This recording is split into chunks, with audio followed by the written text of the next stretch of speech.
Salut, ici Phil Lacroix, total néophyte en matière de jardinage, qui arrose ses plantes avec autant de délicatesse qu'un ouragan.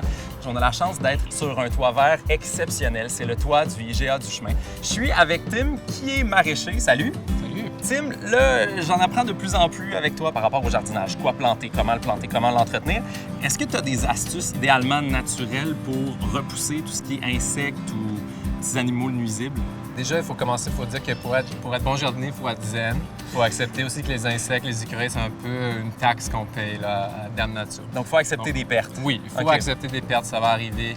Mais sinon, il y a quand même des trucs qu'on peut adopter pour mettre toutes les chances de notre côté. Pour les insectes, on travaille souvent avec des plantes qu'on peut appeler des plantes pièges. Par exemple, une fleur comme une tagette qui va attirer les insectes nuisibles qu'on ne veut pas, qui s'attaquent à notre tomate ou à notre aubergine. Et sinon, au contraire, on a des plantes qui vont éloigner les insectes. Donc, par exemple, certaines fines herbes qui ont une odeur plus forte, la coriandre ou autres, qui peuvent éloigner certains insectes. Si toutefois ça ne fonctionne pas, toutes ces astuces naturelles-là, qu'est-ce qu'on peut faire?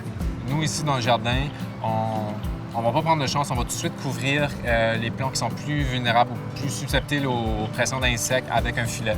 Okay. Comme ça, l'insecte n'a jamais l'occasion, la chance de trouver le légume qui l'intéresse. Là, dans le cas, par exemple, d'un écureuil, chez moi, je sais qu'il va y avoir des écureuils qui vont venir. C'est inévitable. Et c'est sûr que les écureuils, c'est particulier à la ville, il faut composer avec, mais il y a plein de trucs. On parle parfois du saupoudrer un peu de cayenne sur les plants.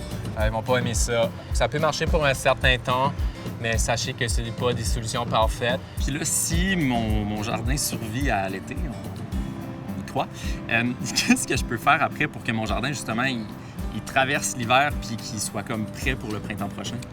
Bien, dans le monde des légumes, on travaille beaucoup à des annuels. Donc, le cycle du plant, il va terminer rendu à la fin d'automne. Donc, ce qu'on veut faire, c'est ramasser les résidus de culture là où c'est possible, de les mettre au compost. Le gros message, c'est de ne pas laisser les parcelles à nu, ne pas laisser le sol à nu. Donc, si on a le temps, on peut semer un engrais vert, comme ça pourrait être, par exemple, du seigle. Ça va couvrir le sol d'une végétation et qui, dans certains cas, va mourir avec le froid d'hiver. Mais peu importe, le sol ne sera pas à nu.